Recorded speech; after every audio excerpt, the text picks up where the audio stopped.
imagine it, and then to be fair, like in the script at the beginning, I always say, if there's anything that you think could be better your way, do it your way. There's nothing that's important to me that can't be changed in a different way. I mean, even then, when I was like more neurotic about it, you know?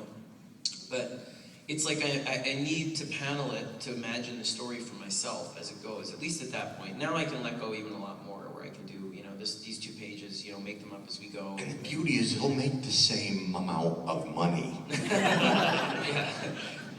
That's why, right? If I just be like, double splash. That's it. Then you get, because I get paid by the page, you know, so it's like, triple splash. Anyway, but no, the thing is, back then, you know, you just getting to know each other, but it was I really was nervous about giving up that sense of control, but more than the control, just that sense of being able to see it for myself, because one of the things as a writer is you don't know what it's going to look like. When I worked with Jim, for example, on Superman, right? I wrote that script way before Jim got started on it, and I couldn't write the second one. And I kept going. I'm like, I had months to write the second one. I couldn't write it because I didn't see what it looked like from him. I couldn't see, I mean, I know what Jim's art looks like, and I knew what Craig's, but I didn't see Superman drawn by him in our story and the characters, and it's very hard to inhabit that world. So in some ways, part of it is that I can't see it until I see the first pages. You know, I can't get a sense of what it's going to look like and what their expressions are like. And now it's a shorthand. Now when I'm writing Batman, I picture his art all the time, and what he does and turns stuff in, it's 100 times better and different than what I imagined, but I have a sense of I'm trying to play to his strengths. And he has many. I mean, like, there isn't anything I wouldn't consider a strength, but I mean, in each scene, I try and be like, hey, and this scene is about the tension between Alfred and Bruce. Bruce is using this gun, you know, this grappling gun, and, you know, here's the dialogue, go for it. The most important thing is to feel this fight brewing panel by panel, go for it, you know, and that's it. And I know he's going to rock it out. So my feeling at this point is, you know, again, I was in the wrong when we started off that way, but it wasn't because like of my ego or that kind of thing. It was because I couldn't see the story without doing that and putting in references and stuff for myself. And then when you started drawing it and I saw how amazing your stuff was and it clicked, I was like, oh, I can, you know, I trust you and I can give you room and all that for myself, that I don't have to picture it that clearly. And now I mean it, like, you know, we talk about it, but they didn't want us to talk. They were just like, yeah, it's best, why don't you just leave each other alone? You just send in your script and you just see what he does, and that's fine. I was like, I don't want to work like that, because part of the thing is, when you're a team, I mean, talking about the art and collaboration, like every book that I've been on, the important thing has been to create a sense of team beforehand, you know, and sometimes that's hard and sometimes it's not, but, you know, you say it's us against them. And the them, not to be a dick, but can be editorial that way, where you have to understand that you're working on licensed characters, and if you're passionate about a story together, there might come a day when they say, you know what, you're going to have to change things that you don't want to change, and are bad decisions on their part. You have to be okay making changes that are reasonable, and I am. We're flexible. But when they come down the line, and you know, not to air dirty laundry, so I won't say what it was, but we had some serious fights with them, where they wanted to change things in Court of Owls and, you know, Joker, not Joker really, but in Court of Owls more than anything, where, you know, they got scared of certain things and wanted to change them, and we had to stick up together and say, no, this is our story and this is how it goes. Yeah, well, bigger stuff than the page turn stuff. Can we go into detail with that? Like, even just to sort of get into the nuts and bolts of the collaboration process. You know, the first dozen issues were phenomenal, from teasing us with the Joker to diving in deep to the Court Owls story arc. You know, particularly I'm thinking of like the issue, I forget which number it is, but where Batman's wandering through the maze. Yeah. So how does something like that, where you have such striking imagery, especially with just the Court Owls imagery, as well as paired with your story, how do you guys come together with, you know, fleshing all that out? Like, how do you come together to flesh out the Court of Owls imagery? Let's just throw that example out there. Like, how did that happen? Well, I mean, sort of like the Lennon and McCartney thing. None of those songs were written, you know, stem to stern. It was his bit mixed with my bit, and that's sort of how Scott and I do it. He'll like, for Court of Owls, we're talking about, you know, talent design, for instance, and Scott always has like a starting point for me that he has in his head. And with the talent, for instance, it was like, you know, something like G.I. Joe, snake eyes, and really snick, yeah, and so he sent me a picture of the snake eyes stuff, and he goes, and he mentioned, you know, big eyes, you know, obviously it's an owl type thing, so, and he sent me like pictures that he'd taken from the internet, you know, that would support what his vision was. And then from there, I mean, as an artist, I'm trying to find out something that will work visually and, you know, and will complement it. You know, he said, no guns, it's all gonna be knives and stuff. And so then I started thinking executioner, and I gave him a HUD executioner. So in that first bat, you know, he's got his vision in his head of this tight, you know, helmet mask, like Snake Eyes or whatever. And he's kind of on the fence about the executioner's HUD. And then, but once it sank in, he's like, yeah, that's cool, you know? And so we just, you know, we work together. I show him, here's where I'm going, here's what I think would be cool. Show it to him, bounce it off, get his feedback, and until we're both happy with the design. You know, neither one of us would go forward with a design unless we both went, it's Snyder Capullo approved, go. You know, so that's how we work. You know, he gives me the seed, he'll tell me what he wants, you know, with the Batman's new costume and stuff, as you know by now, he's got purple gloves on him and stuff like that, and the first time you see him, you know, that was a specific that, you know, I couldn't go, no, we're not doing the purple gloves, you know, so, but he'll give me those starting off points. I want it to be sleek, I want it to be militant, I want it to be this and that, and it's from there I try and, you know, okay, what do those words mean? How do I get that and express that so that you feel those things without hearing Scott's descriptions, so. Well, even like, how did, I'm sorry. I was gonna say this guy, he's a genius though when it comes to that stuff. I've never worked with I work with great artists, but his imagination, the way he designs these things based on what they're about, like not just the suits and the cars, which are awesome. When you see the suit, for example, in 24, the new Batman suit, which I gave a couple people a sneak peek of with the line. The idea was we need to modernize the Bob Kane original one with the purple gloves and make it look like Batman's forming today in a modern military version of that suit. And I was like, it also has to have sort of a racing, like a badass kind of motorcycle badass quality. Like it needs to be a little bit punk rock. And the things he comes up with are just perfect articulations of those without me giving any visual cues. I just say, now that's what I can do with the pages. I'm like, this scene is about this.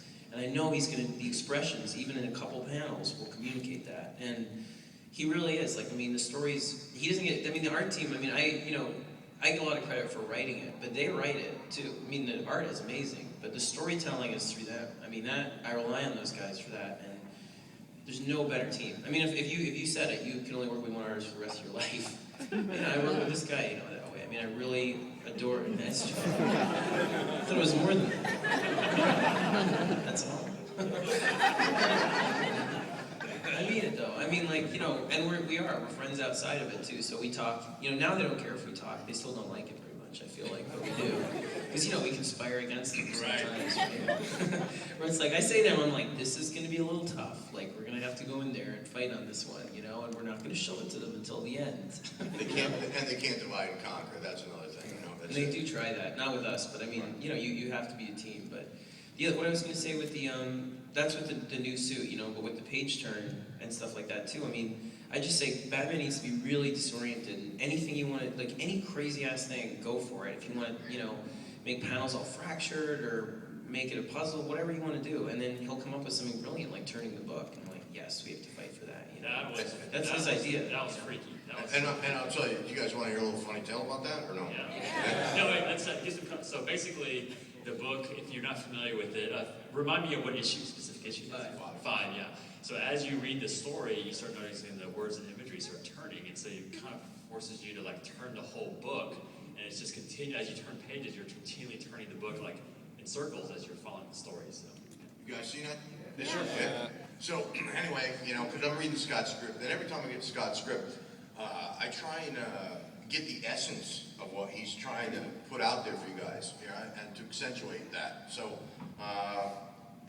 what inspired that, obviously Batman's in a maze and he's disoriented, but what really made that work, and it was the last page that he had written with Damian on the rooftop with Gordon. If that page wasn't written there, I would have never proposed this idea, because to me that was like, I could start to turn, and end with a complete rotation, because now we're back to normalcy. We're back to our reality, you know, because we're with Damian and Gordon, so that worked. If that page wasn't there and it ended with Batman still in the maze, I probably would have never moved to do that full rotation trick. And anyway, so I said it to Mike and Scott, you know, how about this? It's a crazy idea, you know. And they were both like, yeah, no, that's cool, we'll do it. And then last minute, right, we got it all worked out. I got a lot of pages drawn. Mike Martz gets in touch with me, my editor, and he goes, Greg, we're thinking of, the fans might think it's like printed wrong, so we're thinking we just go horizontal and then back right. And I blew my stack. I was like, are you crazy? That's stupid. And then I'm going to be taking the heat for I did something stupid. And I go, that's just so not cool. I'm trying to give you something cool and you don't understand cool. This is why DC was number 2, because they don't understand cool. And I'm here to give you cool. And there was this big argument, you know. And all my emails were just like, yeah. Reply all. Yeah. Reply all. Exactly. You know. I was on his side with it big time. Yeah, I was just like trying to get in and I couldn't. And I was quoting Steve Jobs to them, you know. That was awesome. I remember, he was like, sometimes we need to be foolish. Yeah, it was great. Dave Foolish, you know. And Bob Harris, who's the editor-in-chief, you know, saw that email and he finally goes, you know what? I'm as foolish as they come. We're going to do it. So everything's a go, and my Italian temper has now been, you know, placated. I'm calm. I'm going dry. It's gonna be cool. It's gonna be cool. And so we went over the pagination over and over meticulously, so there'd be no mistake. Okay, so I'm going, it's a go. And so now I get the first printed copies of it, and I'm flipping through, and all of a sudden I get to the spot. I'm confused, and I go, they effed it up. I go, these sons of bitch. I went through so much trouble, and I get on the phone, I'm writing emails. You guys messed it up. How can you do this to me? You know, and then I get done with the email, and I go back to the book. And the thing I didn't consider was, once you get to this point, you have to start going backwards with the pages in the opposite direction that we all flip the book. And at first I get a knee-jerk reaction, you know, because Scott gets on Twitter and he starts going, you know, was it a mistake? That was the funniest part. Yeah, this is the funniest part, that it got me, it bit me. And so, but I go, but this is awesome, it's even more awesome. My genius is even beyond my own comprehension. I said, because now truly we're all in a maze. And so I call Scott, I says, take those tweets down. Don't give them the warning. I says, the dumb people won't get it. The smart crowd will all get it. I says, take it down. And but they all made fun of me because I got caught with the same trap, you know. We saw it digitally first. I was like, see those pussies, DC, it looks fine. And then I got my copy before he got his. And I was like, oh, wait, there's a misprint. Yeah. And then I was like, oh no, that's the way we wanted it. So, and I went on Twitter and I remember I was like, everything in issue 5 is deliberate. And then he wrote me, he was like, don't be a pussy, take that down. And I was like, okay, so I did. And then you got yours, and it was like, wait, there's a misprint. I got stung, right? I got stung, and it turned out that we've gotten the greatest response out of all the issues in the Court of Owls for that issue 5. I mean, I can't even tell you how many people come up to me like, issue 5, man, issue 5. So now, when DC gives me any trouble, I go, issue 5? Well, I caught the same trap. When I read issue 5, I was like, oh, great, I got above issue, you know? And I was like, what's going on? And so, but by the time I got turned around, I was like, oh, this is really fascinating. And plus, the fact that I'm reading a book backwards, like us Asian people, we love that because that's how it's read. So I thought right at home, I was like, finally, we're reading a book the right way. So let's jump real quickly to, you know, it's so hard to take old story or old iconic heroes and villains and make them like new. I think the Dark Knight movie sort of brought a new fresh face to the Joker with his sort of scars, but you guys took it to a whole nother level, creating a whole sort of iconic quickly iconic version of the Joker. How in the world, and did you get to the face tearing off, to the face putting back on, and just that, how did that collaboration process work out? Well, with the face coming off, what happened was they told DC told Tony on Detective that they wanted, and I hope this isn't talking in school, but they told him that they wanted to take the major villains off the table for a bit. They told me this too, so that we could build new villains with the 52, and I already had the Owls going, and that was my plan for months, so you know, that didn't bother me. But he wanted to use the Joker, and he wanted to take him off the table, and I knew that down the line I wanted to do a big Joker story. I already had the kind of seed of it in my head, and so he told me he was going to do he had a couple different things of ways of sort of debilitating him, you know, and putting him away, and there were a couple, you know, different kinds, like from lobotomy it or whatever. And I was saying, I just think it has to be more deliberate. It has to be something that gives the Joker the upper hand in the long run, and gives a story. And then he mentioned, well, what if he gets something cut off of him and he leaves it there, in some way, and that's the calling card. And I was like, oh, I know what it is. Yeah, let's do it, So he did it. I mean, it was his idea, and he deserves the credit for it that way. But it set me up in a way where I was he gave me kind of multiple choice, and I was like, that's the one I want to use, And so I knew that the whole story was really about, I came up